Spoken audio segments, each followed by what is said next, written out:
Welcome to Bold Conscious Connections. My name is Raju Panjwani and I'm a certified leadership coach. And I'm Trisha Ramos, a certified high performance coach.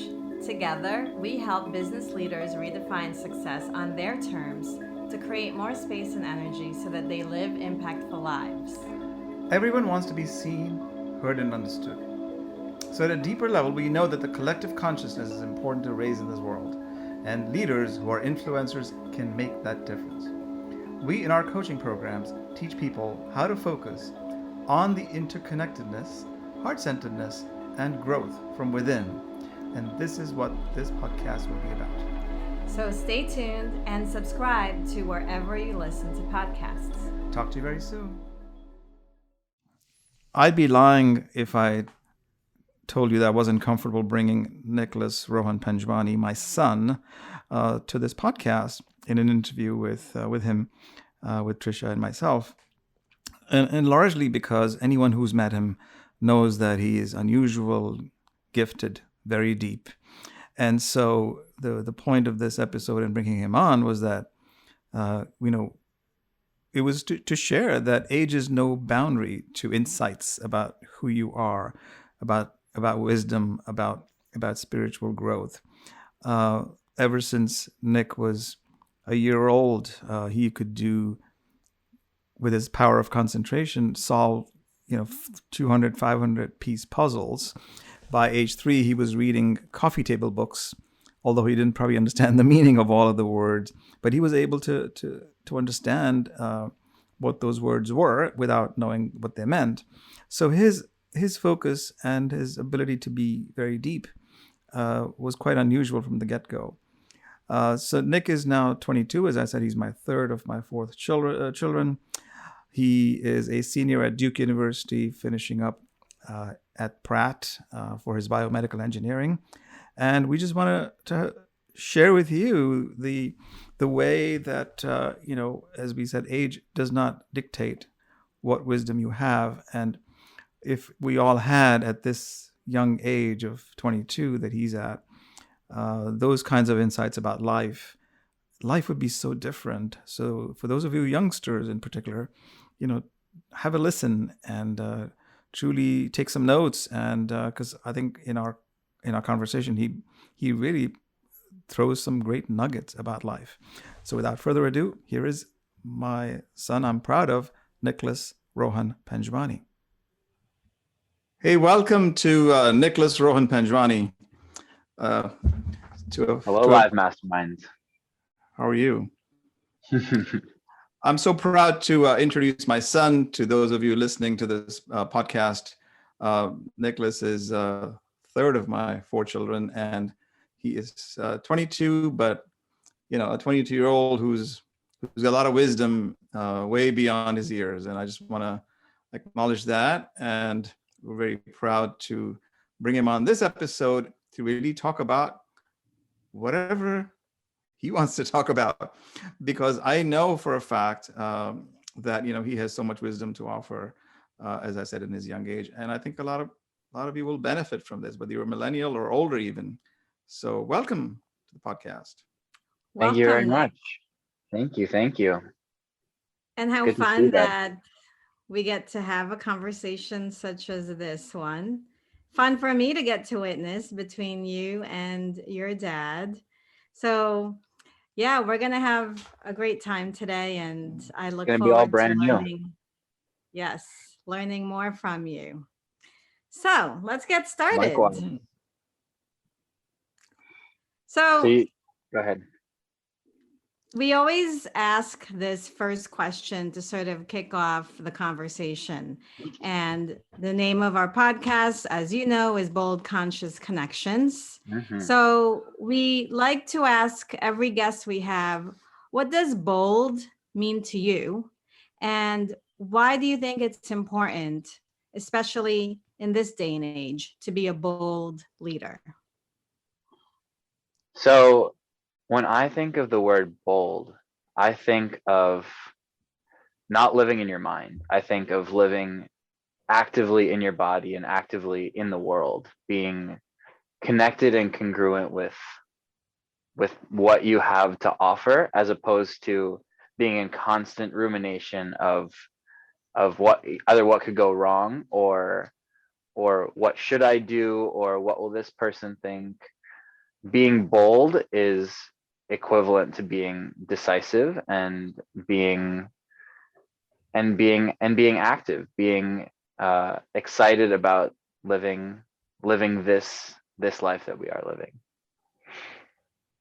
And why is it And important today? You know, even in reference to all the years prior on our planet of civilization, is because we have a lot more things that are trying to take away from our boldness and keep us living in our minds, and having us thinking that we are something other than part of this larger world into which we've been born, that elevates and emphasizes our egoic tendencies of self-inflation and self-importance, but at the same time ignoring and replacing the true sense of self that overwhelms anything that we can ever create on our own. so can you expand on that? You began by saying that there's, you know, this time, there's just so many factors that can affect um, Mhm. what it is that allows somebody to be bold or not bold. Can you expand on what some of those factors are from your point of view? So when it comes to what are we going to do with our time and our life on the planet, it's really, really, really, really, really easy to take somebody else's idea or version or definition of what it means to be a success, both in the moment and over the long haul of a lifetime. It's really easy to take that as gospel because it's so loud. It's so um, that no matter how encouraging of an environment you have in the home, or or the friends that you surround yourself with, just it's just easy to pick up on the overwhelming noise of what other people think that you should do. I mean, any that goes for anybody listening to this.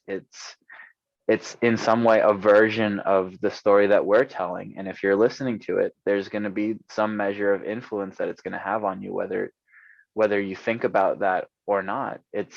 We're constantly just absorbing information, and that in itself is not a bad thing. But when the voices of those other people become overwhelming, that they become dominant in how you live your life, then it's like, oh, what did this person say, what did that person say, I'm going to try that, I'm going to do that.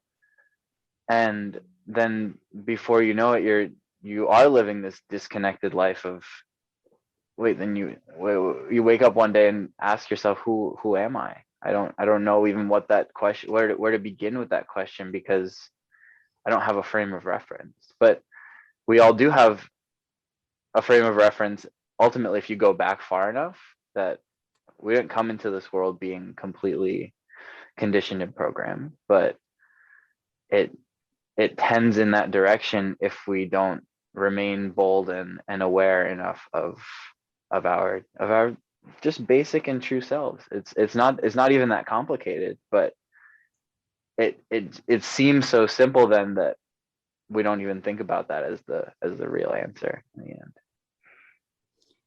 So, can you speak to an example you can share that perhaps would, you know, be relevant or relate to people listening? Usually, stories are such a great way Yeah. um, to access that relatedness that we all get to experience Yeah. with each other. Can you share an experience, be it recent or, you know, from a distant past, or maybe you're going through it right now, that illustrates what you just spoke to? I'll give an example, a couple different examples, all illustrating the same point.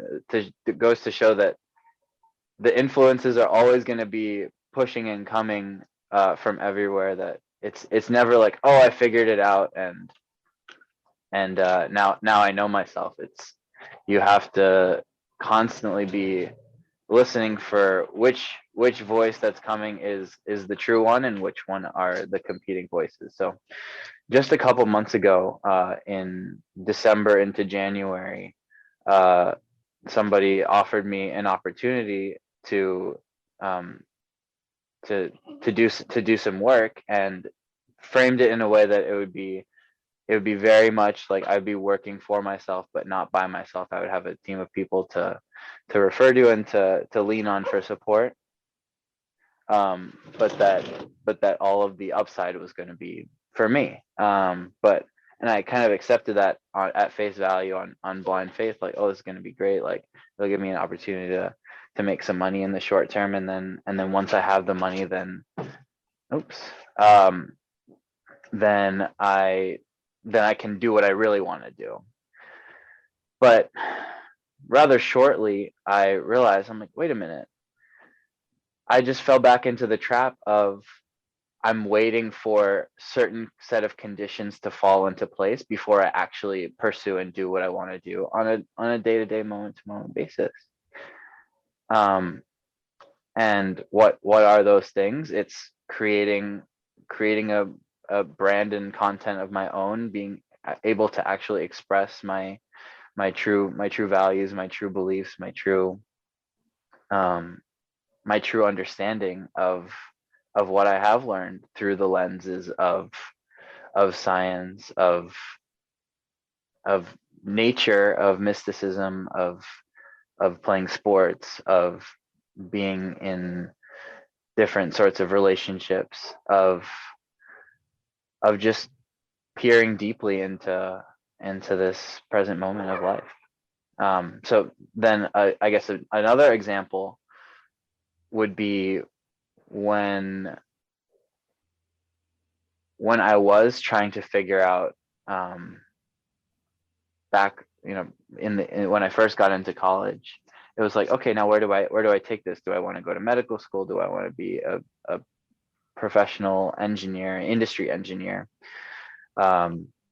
Do I want to continue academic study for my master's or for my PhD?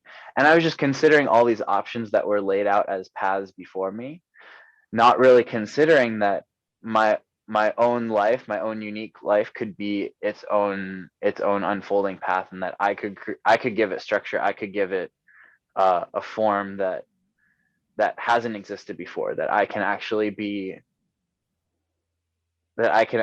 express everything that I am without the need to immediately attach myself to somebody else's predefined path. And it's a really tough thing to grasp at first, because everything up to that point of 18, 19 years is saying, you gotta pick something. You gotta pick one of the choices that are before you.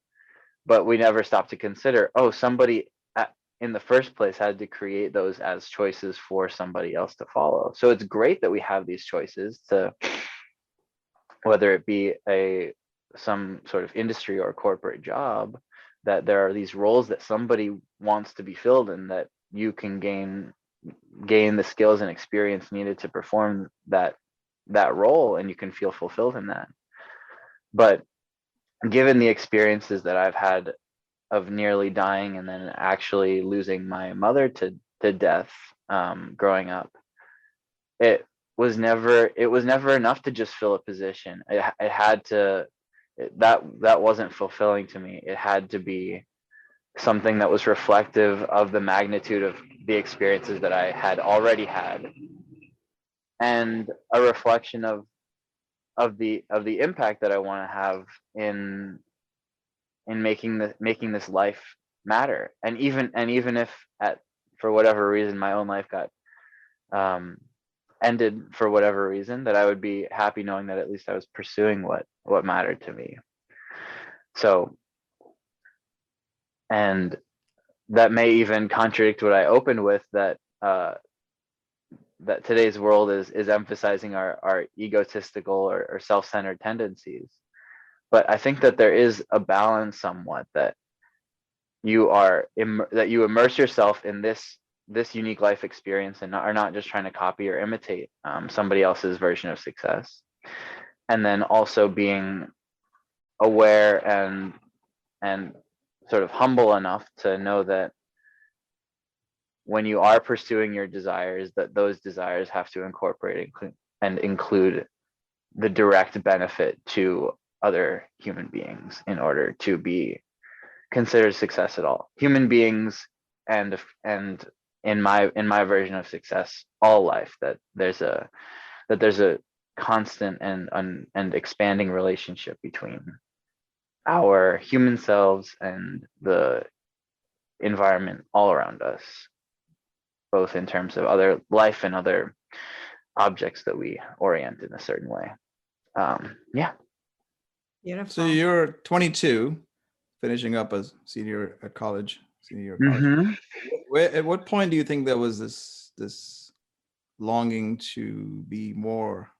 And most people your age aren't really necessarily thinking about these things. So was there a shift or a story that you can share where you actually, something happened that caused you to really start examining not just existential but beyond who we are? There are definitely a series of impactful moments. Mm-hmm. And at the same time, it's also just the little shifts and the little bits of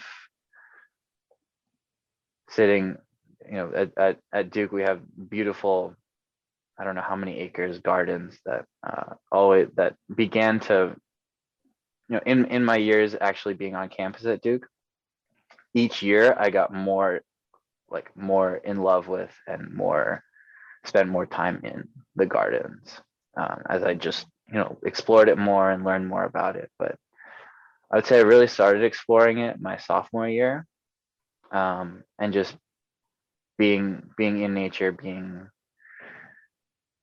around, like sort of by myself, like not really around other people, but yet at the same time surrounded by life.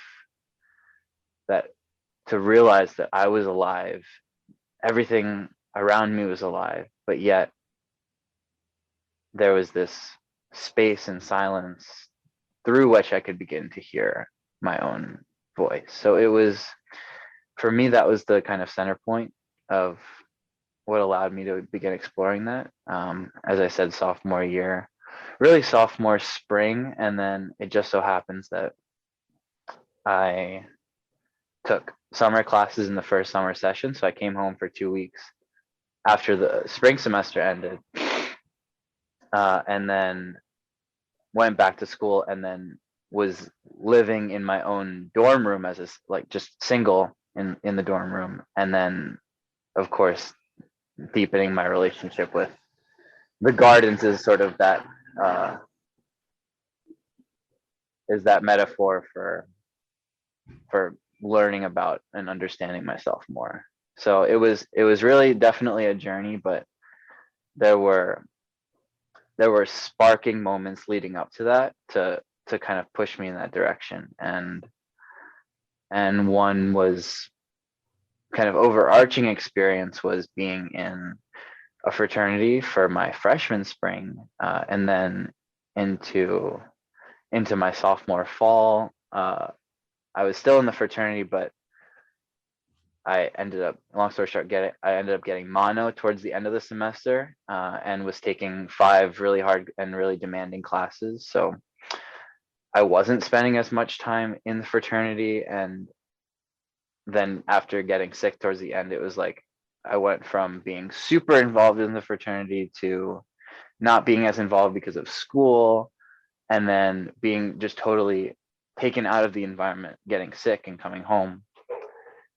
And then at first that was like a pause moment, because who knows how sick I could have gotten with mono. and just focusing on getting healthy, and that being the only thing that was important at the time. All the classes and all the things that were important to me, that in the fraternity, like all of that was put on pause just because of my health. Just another reminder of that. And then I kind of then dove right back into the fraternity, not really having a full picture of all of what I just said, because it was time for another semester to begin, and classes to begin. So it was just like that whole world and that whole life again. But then, as I said, towards the end of the semester, I had some of these kind of questionings or realizations, and began to spend more time in meditation, and more time alone, and more time in the gardens, and more time researching what is this all about, kind of just literally typing those questions into Google or YouTube. And just so happens that at the same time, my dad was sending me a lot of videos from Sadhguru, and those were very eye-opening at like perfect answers, not perfect answers, but perfect for the time, giving me an opening or beginning to the kinds of questions that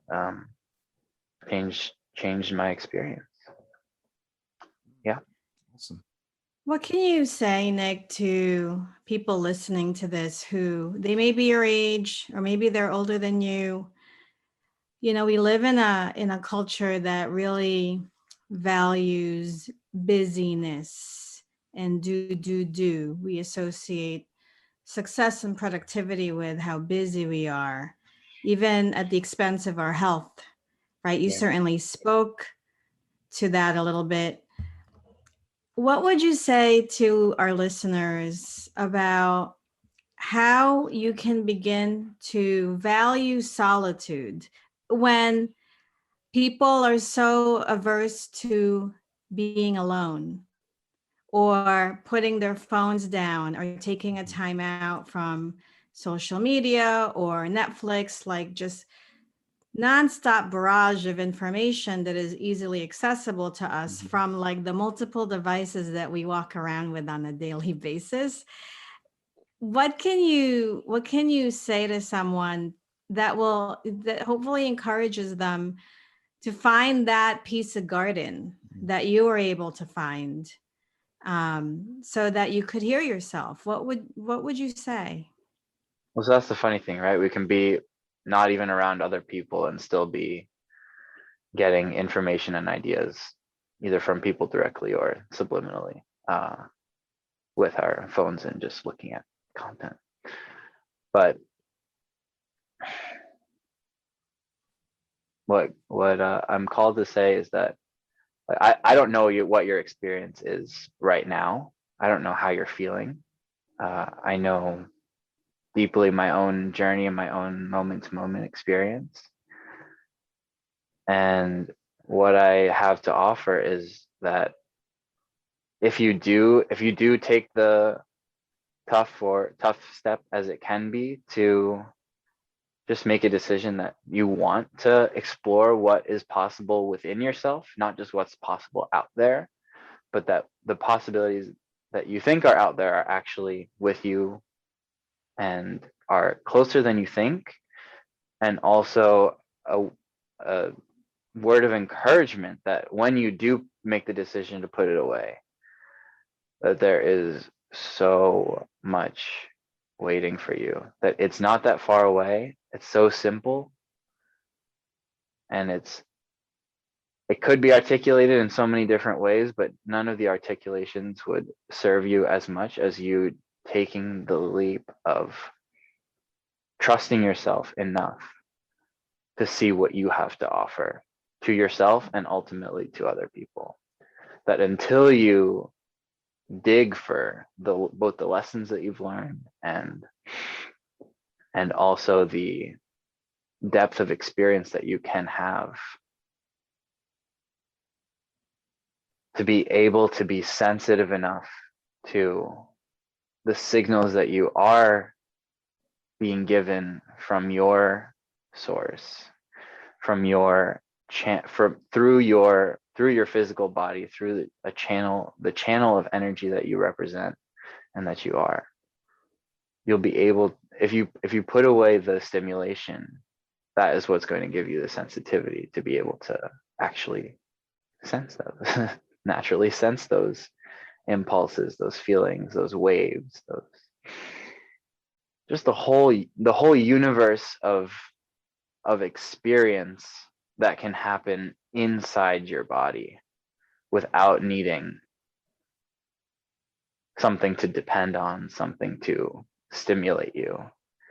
We have this world of stimulation. We have this access to abundant resources outside of us. And in fact, those resources outside of us are not apart from the experience and the resources within us, that there is definitely a clear and direct relationship between all of it. But that is just to say that there is more than you are giving yourself credit for inside of you. And simply, the world would be a better place if we all respected ourselves more and more. That there's you can never get enough of that. Wherever you are and wherever you think you are, you can always respect yourself more, and it goes much beyond the version of ourselves that we think that we are, and the version of ourselves that we're being told that we are, the version of ourselves that we project ourselves as through any idealized form. That the reality is actually much more ideal than any half-truth that we attempt to tell ourselves. Ooh, God, Jesus. Beautiful. If you're listening to us right now, hopefully, I have goosebumps.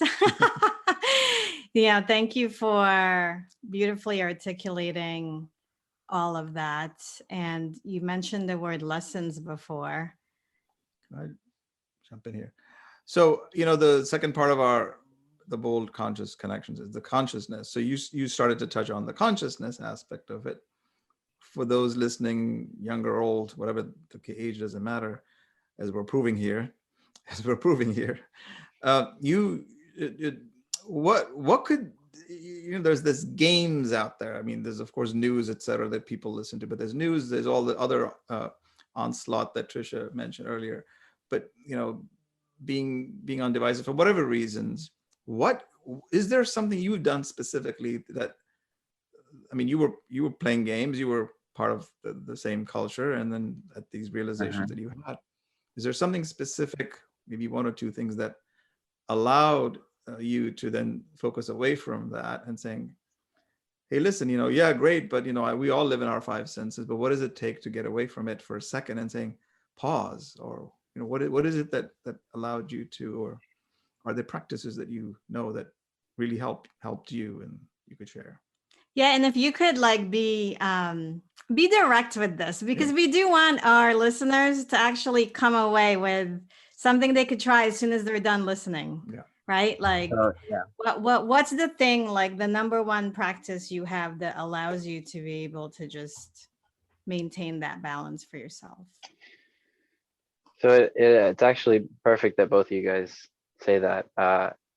You kind of alluded to the disparity between involvement in these sort of limited games that we find ourselves observing and participating in versus addressing and accepting the reality of what is.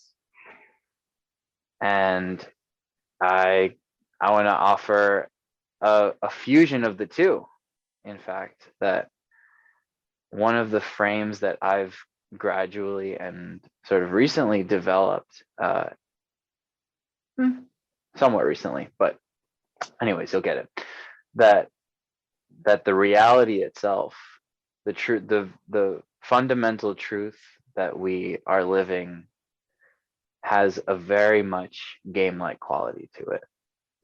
That the life that you're living right now is in the class of the human game, the society game, and the family game, the interpersonal relationship love game, the the game of what it means to be you. You have found yourself, you've woken up into this life, but into this perspective that you are participating in. Whenever you play a game, you are a participant. You are playing a role in some sort of larger context. And the same goes for the perspective that you find yourself in now. One of the more profound breakthroughs and moments that I had was just that, when I sort of felt myself now just over 2 years ago, that the relationship between me and my body, between me and this experience, this perspective, was like I could hold two different ones at the same time, one near and one far. One is like the intense and deliberate focus on a certain detail, and then the other one was full and fluid control of my entire body and how it moved in space, very much like a video game, for example. Like I felt myself like as if I were moving the joystick of my body. Like so I'll give you a more concrete example. When I was playing physically baseball at the time when this realization hit, and it really brought me back to time in my life when I had broken my wrist and I was playing a lot of video games because I couldn't play real baseball. I was playing baseball on a video game, and as if I were moving my character as he was fielding in the video game, I felt as if I could move my body in that manner. Now it didn't just like happen like that all of a sudden. It was months and months of preparation leading up to that point of doing yogic practices, of being in silence, of just trying to decipher with my mind what was true and what was not true about what I was experiencing, what I was believing. So there's all these different aspects that you could go into, but again, the frame that I have developed recently, as I was saying, is the word game itself.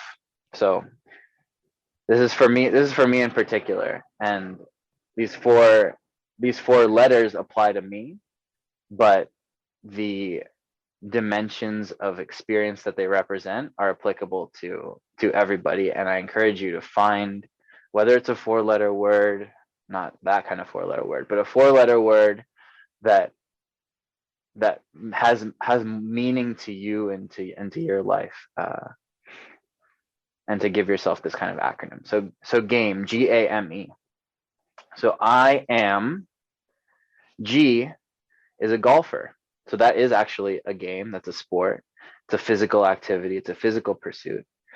So that G represents the movement and the action and the physicality of my experience.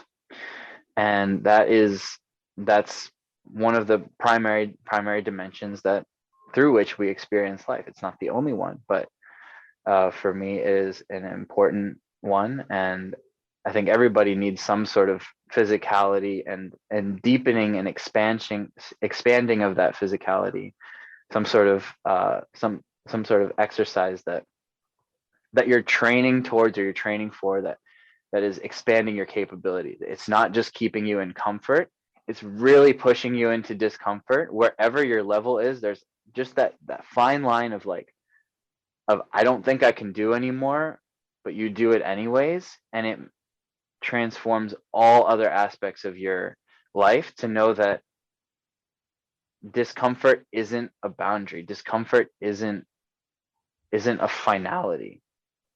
It is simply a matter of the moment's convenience, and finding where the boundary is, riding the line, and occasionally moving beyond it.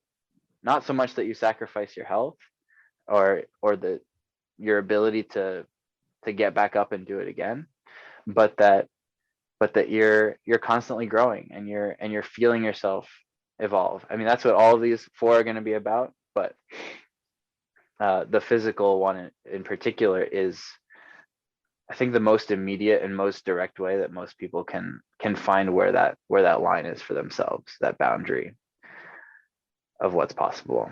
And then A, for me, is I am an author.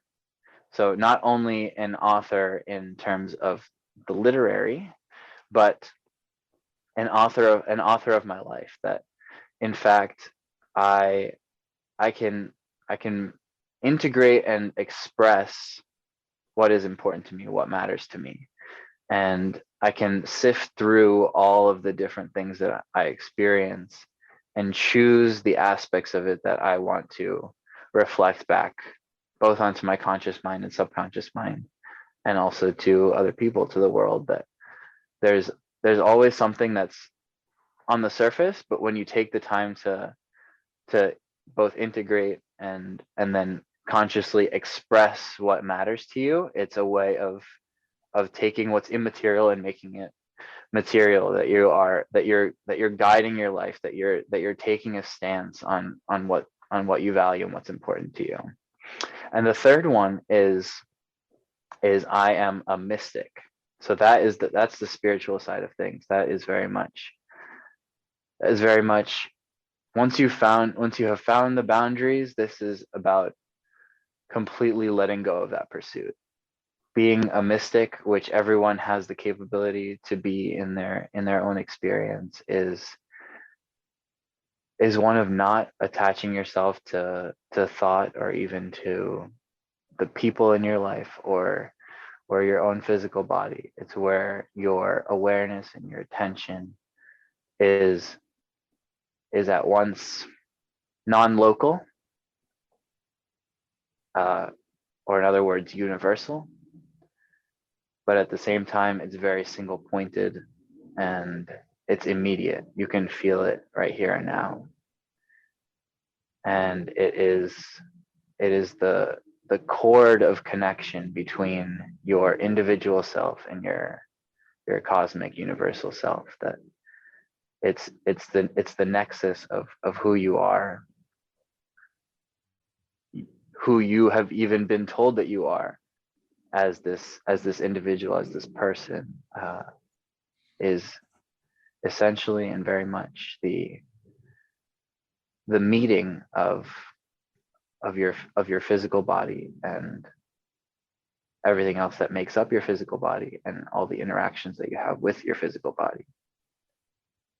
And the simplest way for that to happen is to listen to somebody, I think, that understands this fact, this truth, and to do nothing, really, to not do anything with your mind or with your body, but to make sure that you can first establish yourself in a place that's still, that's quiet, that's peaceful already. So whether it is listening to somebody's voice or listening to an instrumental that is imbued with this truth that comes from an expression of this silent and ever-present truth.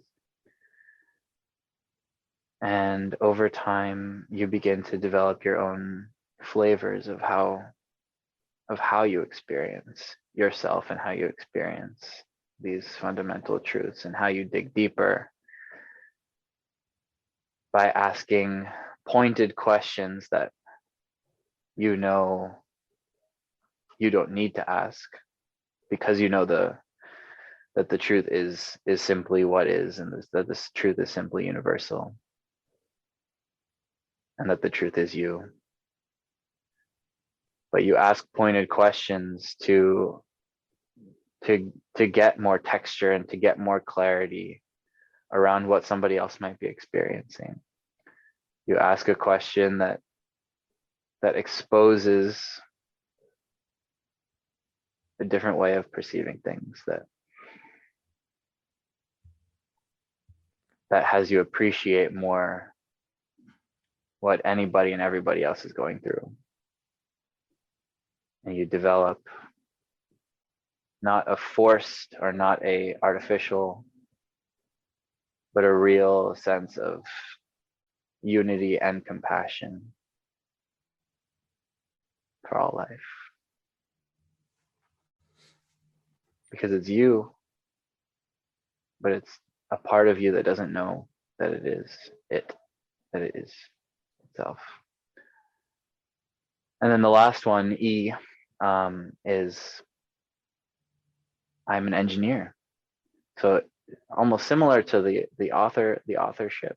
All of these have very much an overlap for me. That there's that if you think about them all together, they contain components of the other very much so.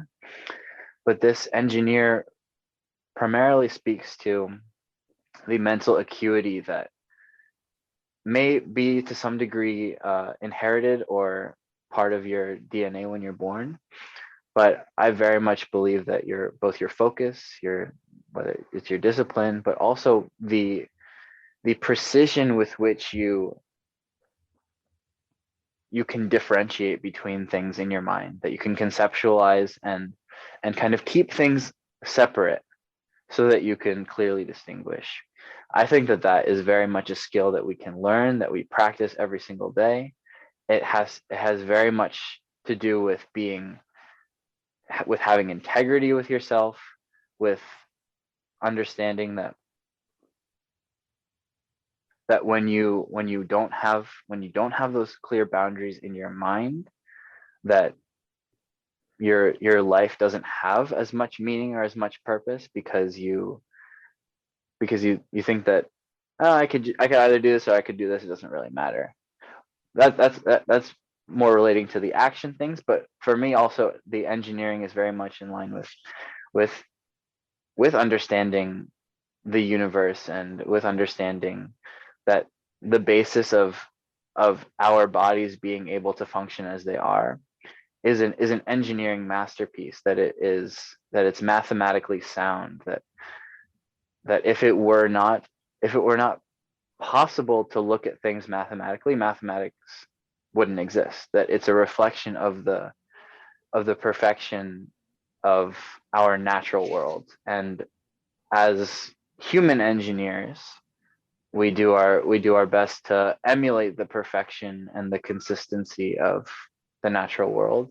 The added masterfulness of the natural world is that it is an ever evolving, alive process, that it's not just you thought it up in your head, you created it, and that's that.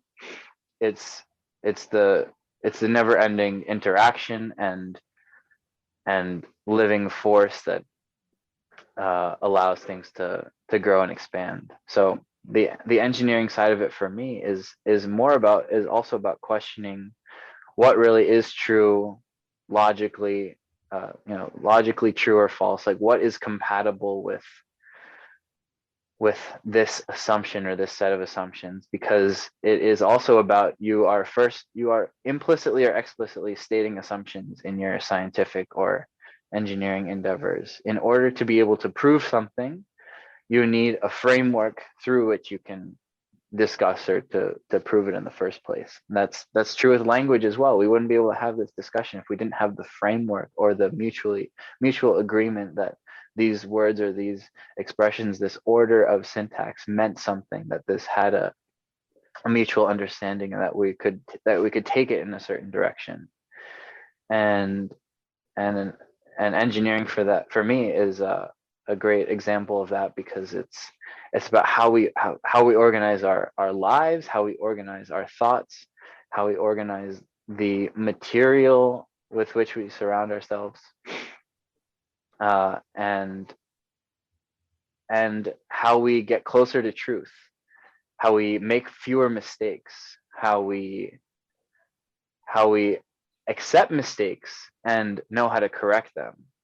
And we know that it's not a problem, that it's a mistake, but we learn more in the process, that we can actually begin to have an experimental view of our lives, that we can tinker with things and we get excited about that. So reminding myself that I'm an engineer, and that process of tinkering, that process of evolution is always inside of me, that it brings me back to keen attention of the world around and the world within, to begin to master both worlds. And so with all of those four parts of the acronym, there's very much a congruence between mastering my inner self and also gaining mastery and skill in my interaction with the world around me. So again, those four dimensions, and I would add more to the fact that the author part of it is also about creating and connecting with others. That it's a way for me to again take everything that I know, everything that I've experienced inside, and perfectly articulate and delineate it, and create a kind of framework to create a stream of consciousness that can benefit somebody else in some way. So those are my four, and it reflects the physicality, the emotionality, the spirituality, and the mentality of our lives. That it's inescapable. As a human being, you have all four of those, and finding your own practices is essential. Finding a mentor is very valuable. Finding somebody who has a path. Again, I started it by saying following somebody else's path and taking it on as your own is not always or necessarily the way, but it can be a great way to start on your path and taking it from there. That once you start on if you do start on somebody else's path, it gives you momentum. It gives you clarity around what aspects of that person's experience do you enjoy and want to emulate. And very quickly it can give you things that you don't want to emulate, that you definitely do not enjoy. And you begin to develop a finer and more elaborate complexity with it as you grow and evolve. That the most important thing is to start from the very basics, the very fundamentals of who you are, these different four dimensions of like, okay, how do I organize my life? I got to address these four main aspects. And then from there you develop again that complexity, where your life can not only be fulfilled but rich with culture, and rich with beauty, and rich with your own expression. I don't know how you did it, but you answered the question and the rest of the questions underneath with everything that you shared. First of all, I love the use of the word GAME as an acronym. Mm-hmm. To stay aware, to be more aware. And the way that you broke that down, really, it's very inspiring. It makes me want to have something like that for myself. And you did a beautiful job of articulating what each one is for, and then explaining the inner and the outer relationship between all of them, creating the whole. Yeah. And there was also, you spoke to lessons that you're imparting. You gave advice. I love what you said about finding mentors and, starting, because I think that getting started is such a challenge, especially in an age where everything that we do is pretty much out there. Magnified. It's documented, it's magnified, it's stored forever. Right? So, if you have any sort of perfectionism within you that keeps you from getting started, I love what you said about, like, then find someone that perhaps have been there before, and then get going with it, get the energy going. And the attitude of the engineering of tinkering and recognizing that it ain't ever going to be perfect. I mean, the most brilliant machines and the most brilliant devices that we know of today are constantly being refreshed, both in their software and hardware. That there's new ideas that come up all the time, but that doesn't stop them from getting a product out. Doesn't stop them from giving you something that's usable, a framework that can change you, even if it's not going to perfect you. It ain't ever going to be perfect. And also the whole idea of the word game, you reminded me to touch on it, is to fundamentally remember that it's all supposed to be fun, that we associate games with fun. The unfortunate part of the word game is that it's also associated with triviality. And for me, it's come to be the exact opposite, that anything that somebody thinks is serious about life or life itself, if you can not trivialize it, but to enhance your experience of it in such a way that you take it lightly, that you feel like, oh, this is fun for me, I'm excited to do it.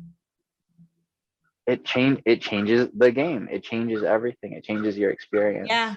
And you know, the people get confused between, you were talking about truth and reality. We've had that discussion many times before, because reality is what you see. You can't So argue hey, with this it. is not real. Huh? You can't argue with reality. Yeah, I was like, you can't argue with reality, but the truth is different, right?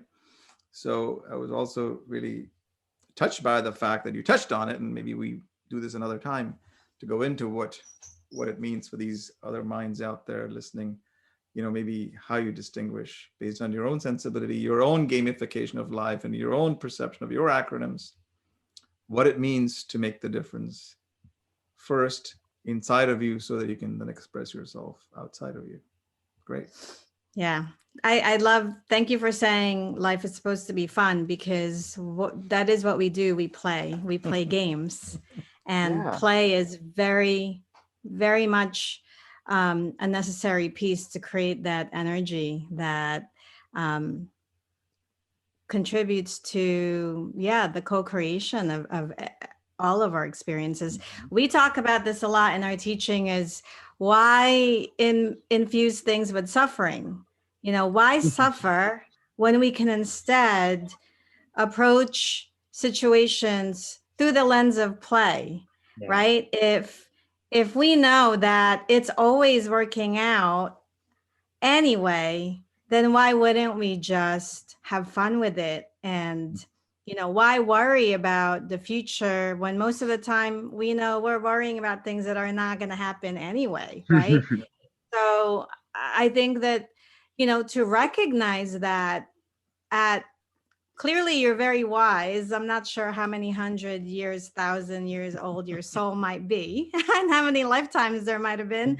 But in your this lifetime's linear time at 22 years, it's so comforting to know that through your lens you already get, this is about play, it's about fun, and it's really about everything I picture when you were talking, whether it was golf or you were playing baseball. Yeah, we get dirty. You know, we make moves that aren't exactly, you know, going to produce the perfect outcomes. Yet there's always going to be another shot or another chance at bat or another ball to catch. So it just keeps going, and the more we can infuse it with that energy, the better. So thank you so Yeah. much for Yeah. sharing You that. sparked another couple ideas. One is that, like, I was thinking about this just on my walk this morning, that, you know, there's always going to be something to suffer about or complain about, and there's at the same time always something to appreciate and to enjoy. Another thing is that, how do you really benefit and impact somebody's life? How do you make their life better?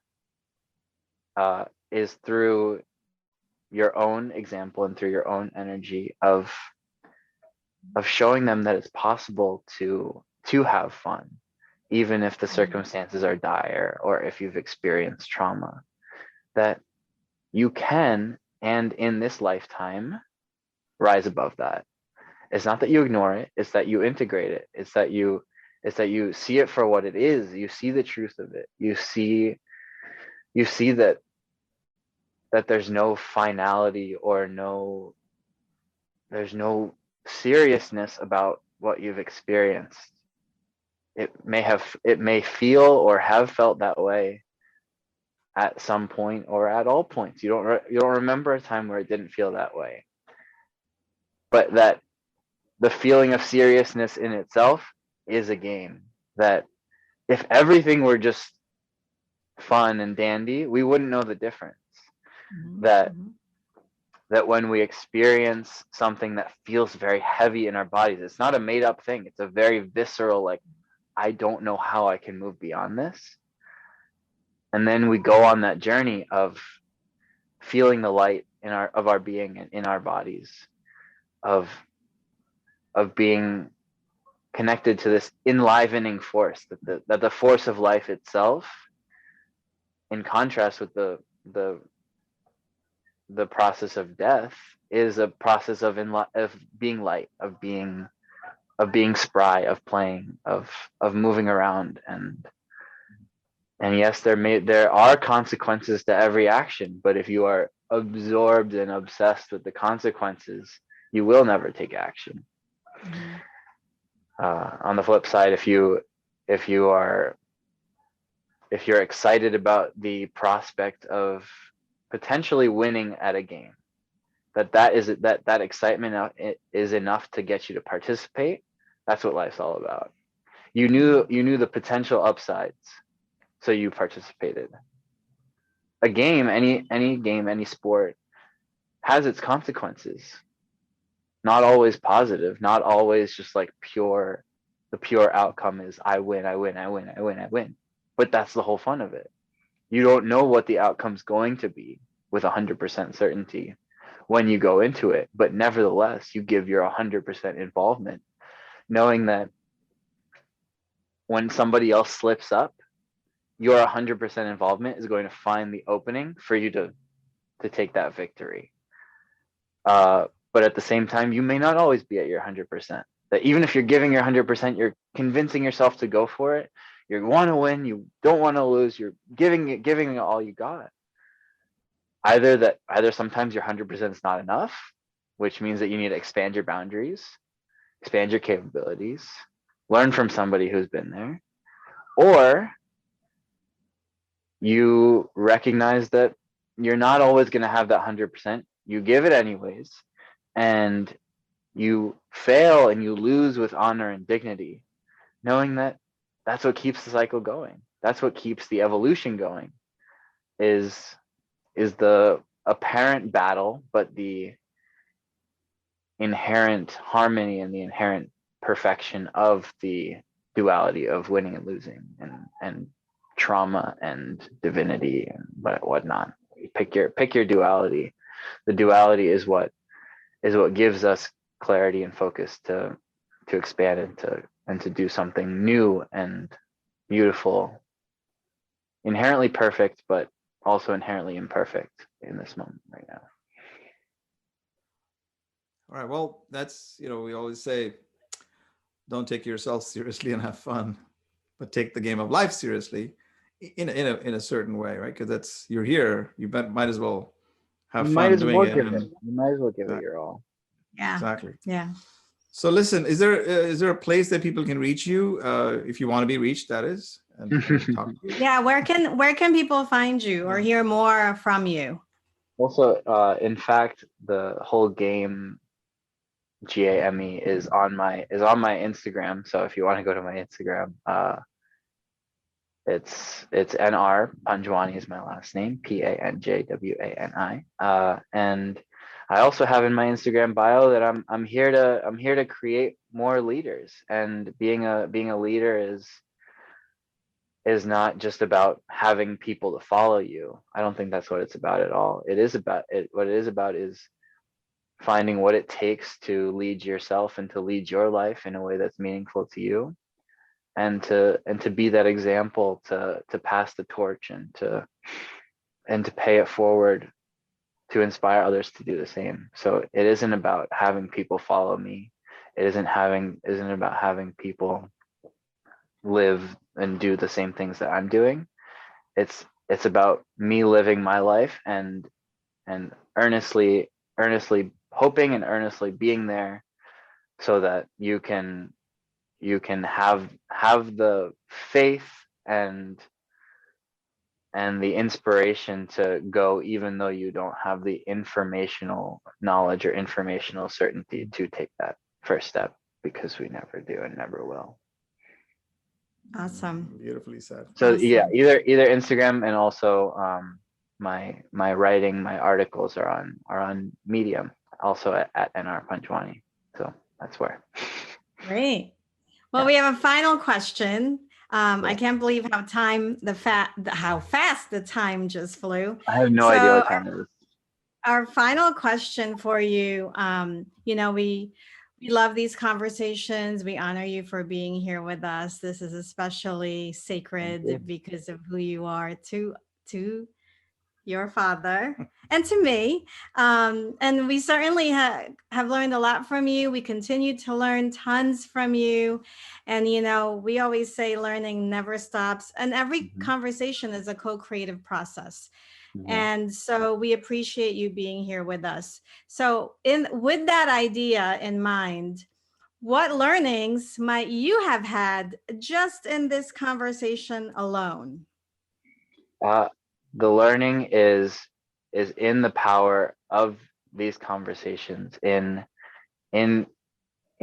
having a platform and having a structure to be able to clearly express, is where the power is. That the clarity and the focus and the structure carries power. That even if the structure, whatever it is, whether it's a certain format through which you want to express yourself, even if it's not exactly how you imagine, you can create your own one in the future, or in the present. But that there is true power in doing what you can with what you have where you are, and there's no shame in leaning on others, and with honoring others, and that's where the true joy and fulfillment is in the co-creative process, is in interacting with people, and to both learn and from them, and to share your heart, and to dance and to play in this life. Did you answer your question? Almost. Yeah. Oh, you did? Okay. Just trying to get it to what discoveries did you have on this call? Yeah, So, he okay. did. That is the journey, and that's the process. Cool. Well, so I appreciate you. I mean, I learn from you every day. We live in one place, under one roof. So, but always feel like I'm always learning new things, and new parts of you that I had no idea existed. So, I had no idea. yeah. It's okay. All right. Thank you, guys. Thank you for being Thank with you. us, and maybe more. I'm sure more. Not way, maybe. Definitely more to come. Thank you so less. much. And the last point I just want to make is we appreciate you for demonstrating what bold is in your own expression. So thank you for showing up boldly and authentically as the way only you can. All right, ladies and gentlemen, Nicholas Rohan Panjwani, proud to be his dad. Namaste, namaste. Namaste. Bye. Bye. We hope you enjoyed today's episode, and if so, make sure to subscribe, download, and share it with your sphere of influence. We bring a variety of topics to you, and it's like a masterclass for those topics, and it's all free. So take a screenshot, share it on your social media, and add the hashtag #BoldConsciousConnections so that we can find you, see you, maybe say hello.